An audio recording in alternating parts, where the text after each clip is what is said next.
Bien, está bueno, pongan ahí muy bien los presentes.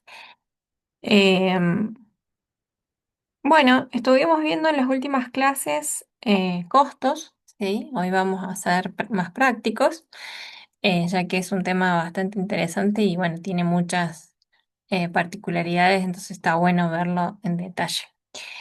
Cualquier cosa, bueno, que tengan duda me avisan y si hay algo que quieran revisar, yo les decía si alguno se animó a hacer su propio costeo y quieren hacer alguna consulta, también lo podemos ver todos juntos. ¿Sí? Bueno, empiezo el repaso desde lo que hicimos nuevo en la clase del miércoles pasado, ya que el lunes habíamos hecho una parte de costeo, o sea, para no repasar tantas veces lo mismo. Bueno, empezamos a ver la clasificación de los costos, ¿sí? Ya hemos visto esto que es el costo variable que depende o sea, varía en relación a la cantidad producida o vendida, ¿sí? Entonces, se supone que un costo variable, si no hay producción y venta, no se va a generar un costo. Y mientras más producción y venta se genera, como se ve en el gráfico, a mayor producción y venta, hay un mayor volumen de costo variable, ¿sí?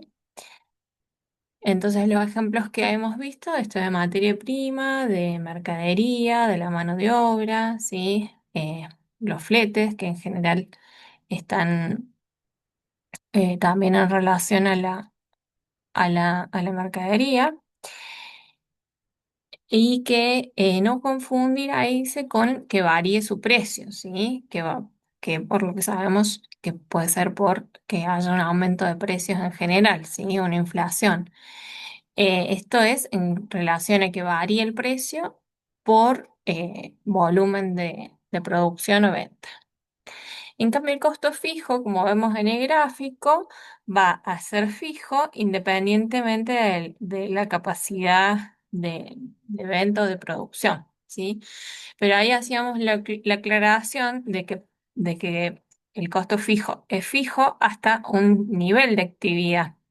Luego, cuando ya supero una escala de producción, eh, es decir, voy a tener por ejemplo, el alquiler de un local, si yo genero tanta producción o necesito un local de venta que ingrese más cantidad de personas, yo voy a generar un cambio en mi costo fijo. Sí, voy a generar una escala mayor de costo fijo porque voy a tener que alquilar un local más grande, o si produzco más, voy a necesitar un depósito.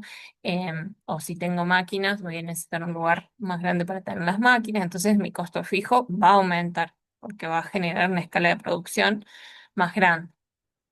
Entonces, solamente fijo hasta el punto de, os- de ocio, ¿sí?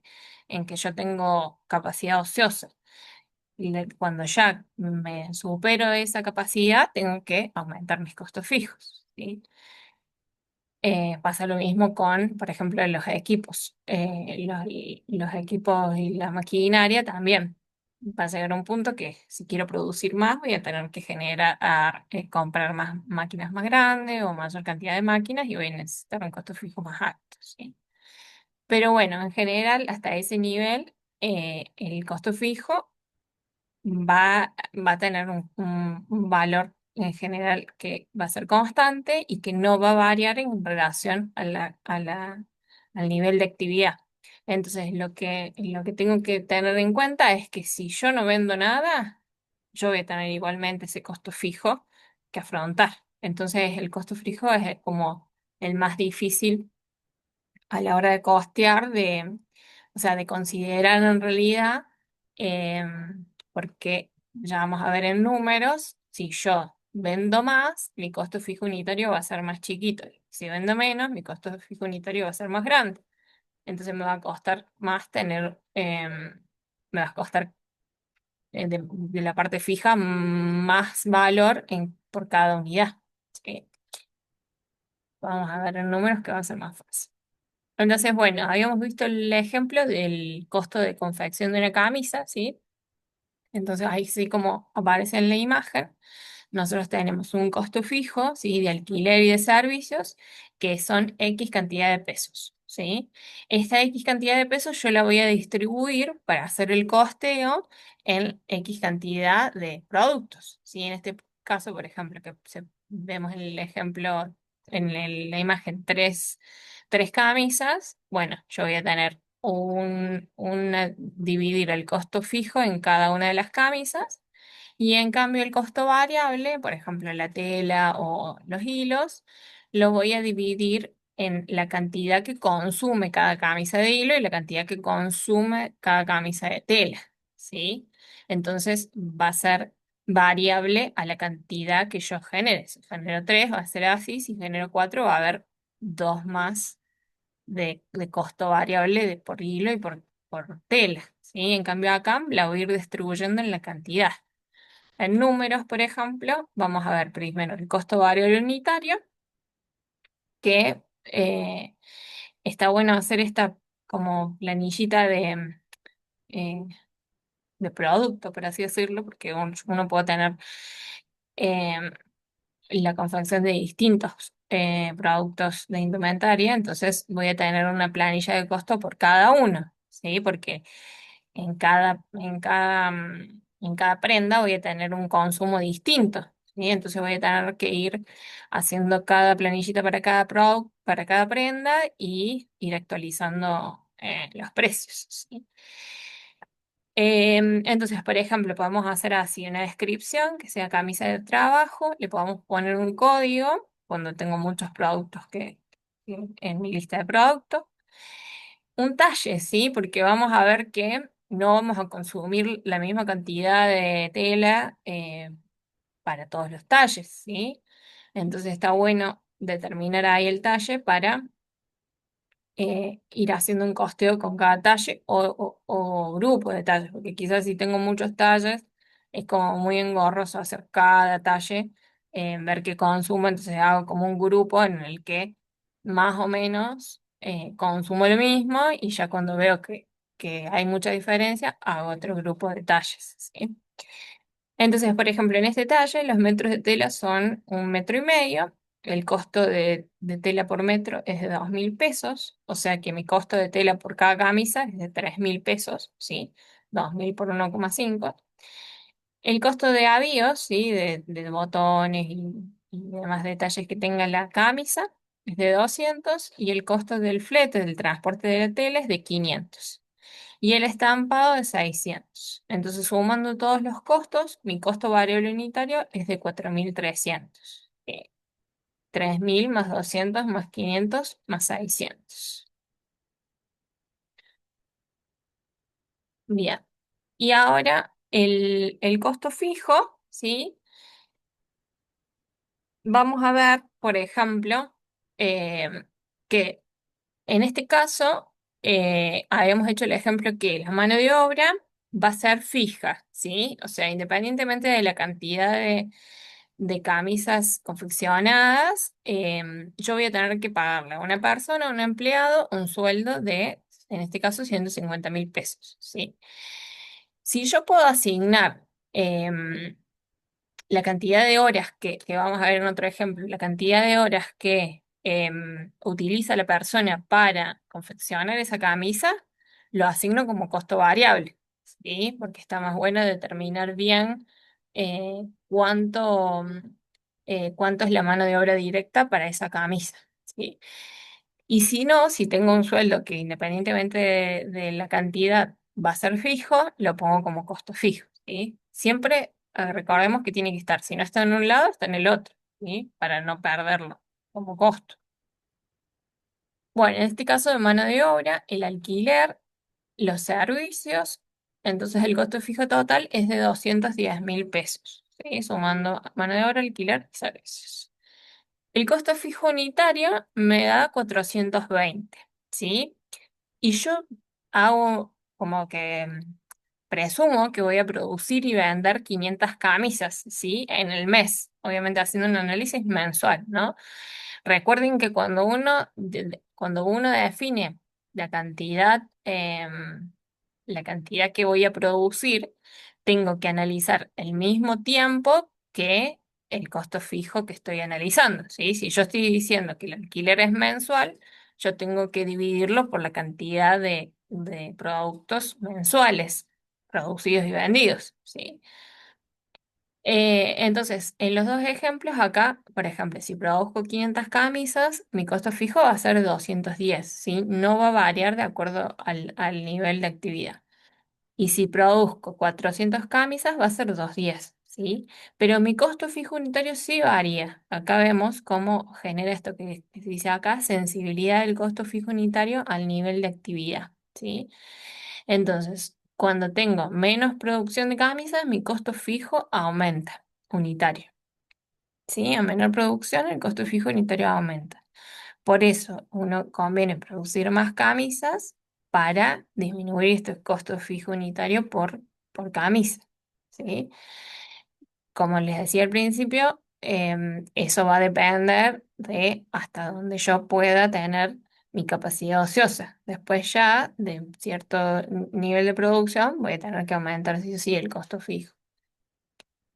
Bien, entonces para calcular este costo total unitario de la confección de la camisa, voy a tener que sumar el costo variable unitario y el costo fijo unitario. Si el variable unitario nos había dado 4.300, el costo fijo 420, en el caso de producir las 500 camisas, y el costo total unitario es de 4.720. ¿Sí? Entonces, cuando ya sabemos cuál es el costo, ¿sí? Nosotros vamos a ver cómo definir el precio, ¿sí? Uno puede definir el precio calculándole un margen de ganancia sobre el costo total unitario o puedo hacer un análisis, habíamos dicho al principio, un análisis quizás en relación a un precio de competencia, ¿sí? De saber de que la camisa con las mismas, eh, con los mismos detalles y la misma calidad y la misma tela que yo produzco en el mercado, cuánto sale, y ahí puedo definir cuál es mi precio unitario, ¿sí? En este caso, en el ejemplo, definimos que el precio unitario es de 6.000 pesos por camisa, ¿sí? Entonces vamos a ver cuál va a ser nuestro margen de acuerdo a cada una de las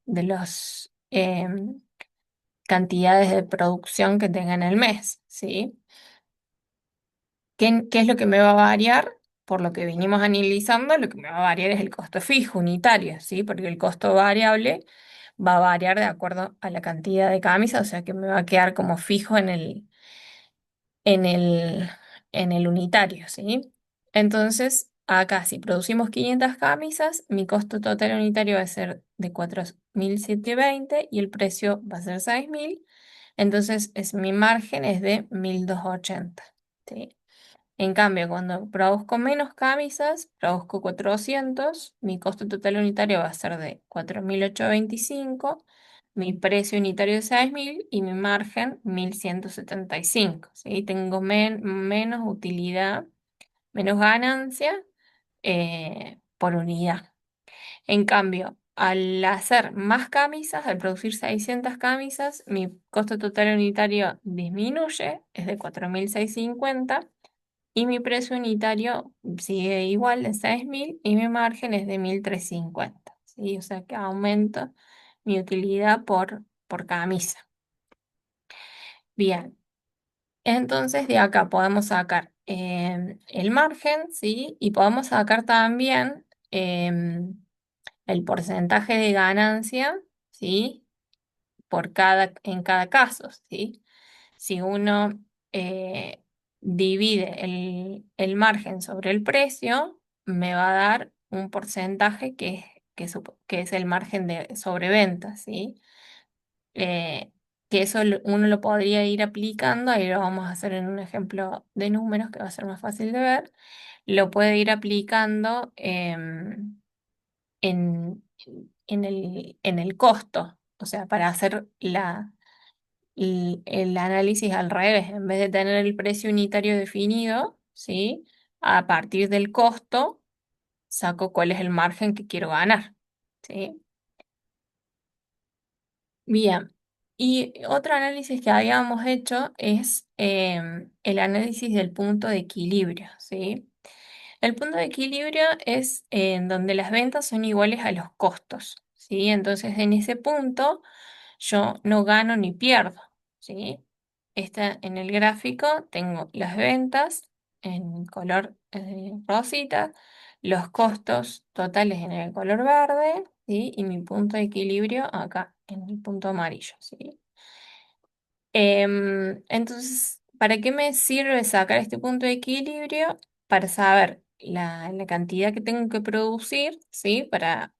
O sea, para no cubrir todos mis costos totales con mis ventas y a partir de ese punto de equilibrio, si yo produzco y vendo más, voy a generar ganancia y a partir de ese punto de equilibrio, si produzco menos y vendo menos, voy a generar pérdida, ¿sí? Entonces es un punto de referencia, ¿sí? Para saber también para analizar después, es como que uno proyecta en base a eso y decís, bueno, yo proyecto tanto de ganancia, quiero proyectar tal X monto de ganancia, bueno, entonces para proyectar esa ganancia tengo que vender tanta cantidad de productos, ¿sí? Entonces ahí ya me da una idea de proyección y después, bueno, analizo, ¿sí? En el tiempo, o sea, lo hago como estrategias en el tiempo para llegar a ese volumen de ventas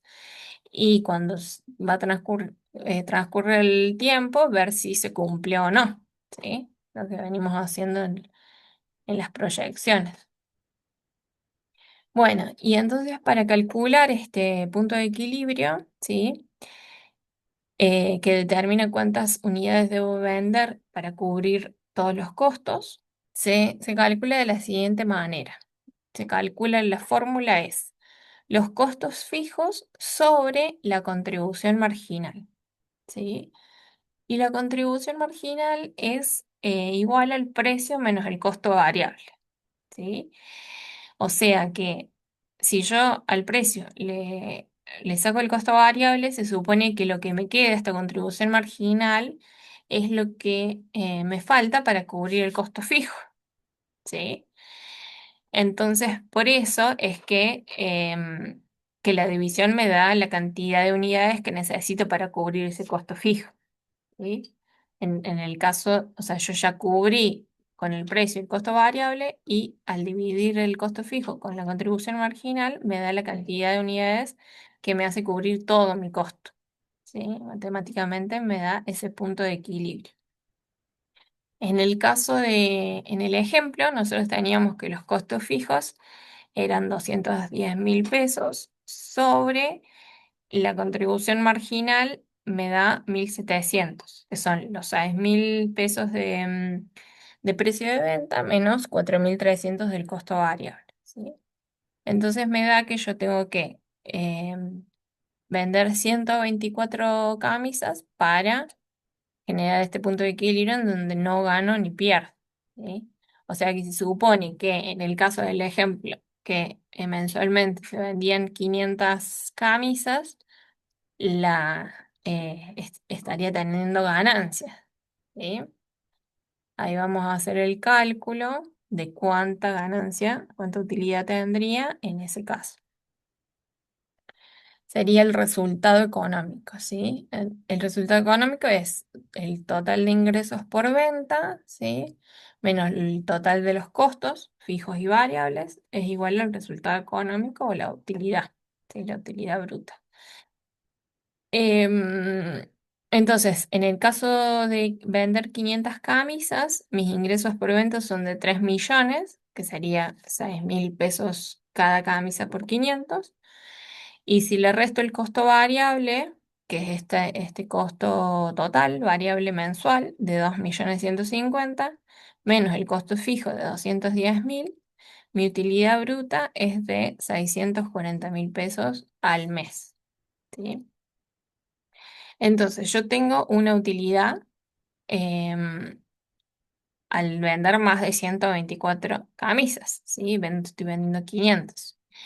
Y habíamos comentado que para recordar la diferencia, que la utilidad es distinto a decir si, y entonces si es rentable o no, porque la rentabilidad se calcula en base a la inversión, ¿sí? Entonces acá nos estaría faltando un dato de saber cuánto se invirtió para poder hacer esa cantidad de producción y para saber si es rentable o no, la utilidad la deberíamos calcular en base a esa inversión que tuvimos, ¿sí?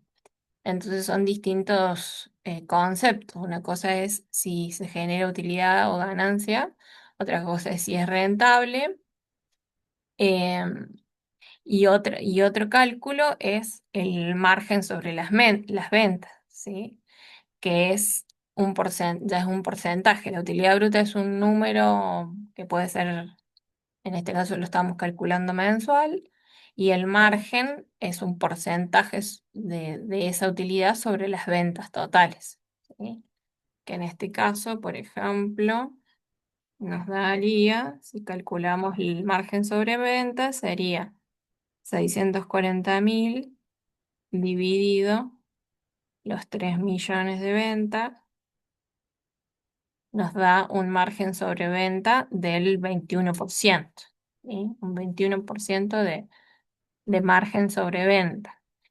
Que ahí lo que yo les comentaba es que, bueno, de acuerdo al rubro, eh, se calculan los márgenes. O sea, hay distintos márgenes de acuerdo a los distintos rubros, ¿sí? Hay rubros que tienen más margen y otros que tienen menos margen, ¿sí? Depende también eh, del precio, porque a veces uno puede tener menos margen sobre venta, pero si el producto tiene un precio alto, yo voy a generar mucha utilidad, ¿sí? Eh, y capaz que capaz que genero menos cantidad de venta, pero tengo un margen alto, entonces genero una gran utilidad. Y en otros productos que tengo menos margen, voy a necesitar más productividad, más venta para generar ese nivel de utilidad, ¿sí? Entonces va dependiendo ahí de qué rubro. En general, el rubro de la indumentaria en la confección, en la producción, no es tan alta. No es tan alta la utilidad en ese caso. Bien, entonces, como análisis inicial, em, es ver que no se nos pase al momento de producir, eh, en todas las etapas de la producción y la venta de los productos, costear todas las etapas, ¿sí? Entonces, por ejemplo, en el momento de la compra, bueno, voy a costear el costo de la tela, de los hilos, los botones, los cierres, las etiquetas, el flete, ¿sí? No olvidarse esto de los fletes, que a veces es un costo muy alto, eh, y uno no lo tiene en cuenta, se olvida y, y mueve el costo.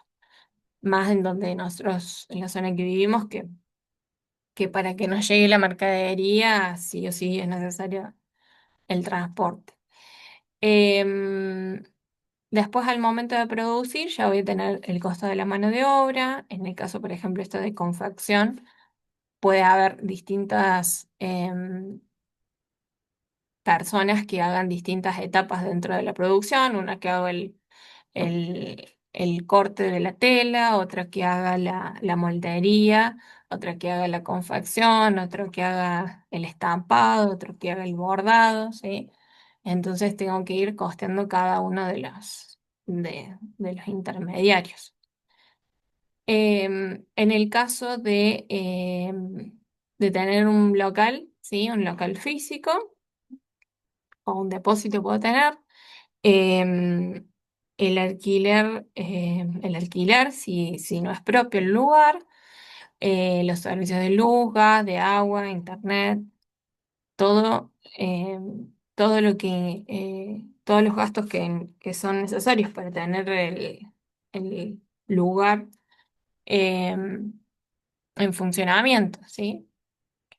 Luego, al momento de la venta, voy a tener gastos de publicidad, gastos de embalaje, de packaging, ¿sí? Gastos de administración, em, de impuestos. ¿Qué pasó? ¿Alguien que no se puede ingresar al SUB?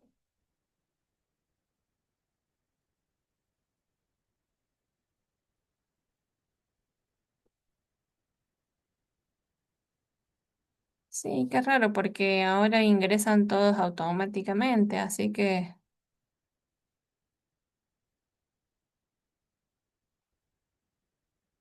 debe ser que no tiene buena señal.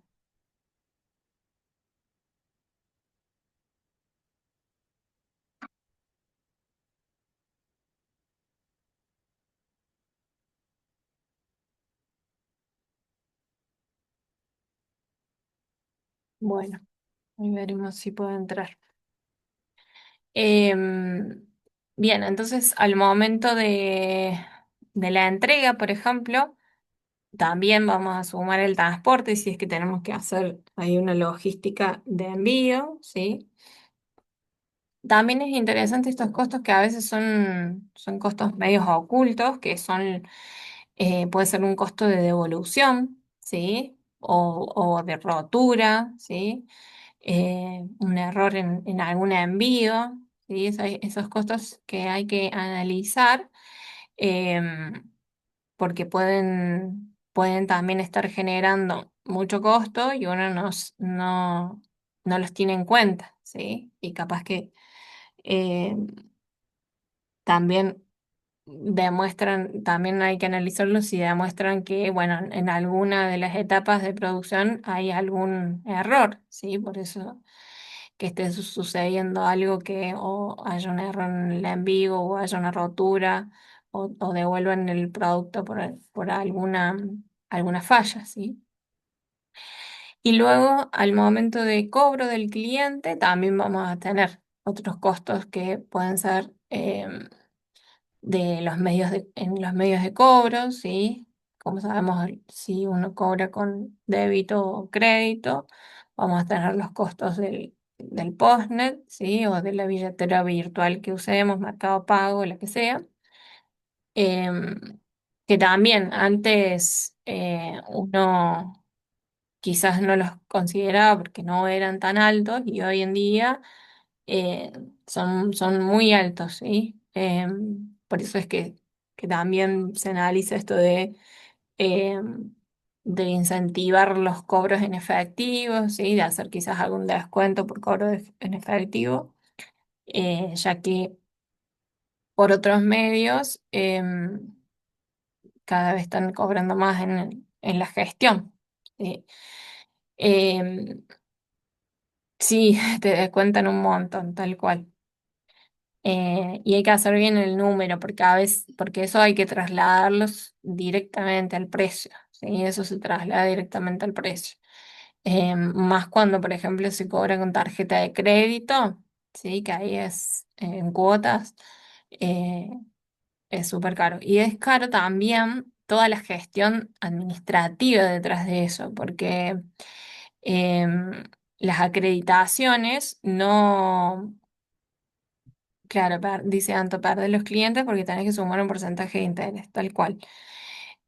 Obviamente que eso se avisa antes al cliente para que sepa y que él decida. O sea, por eso hay que tener el precio con tarjeta y el precio en efectivo bien detalladito, porque si no, después la persona, bueno, tiene que poder elegir en qué medio de pago quiere pagar. Y después la gestión también es difícil porque depende también de la billetera y del postnet, de qué banco sea. A veces uno ve, o sea, pasó un cobro de tarjeta de débito que se supone que se debería acreditar en el día y vas al banco y no está acreditado. Em, no sé, demora 2 días, no sé, depende de qué banco, con qué banco vos tenés el postnet y qué banco es el que recibís la tarjeta, ¿sí? Eso va cambiando y con tarjeta de crédito, obviamente, mucho más.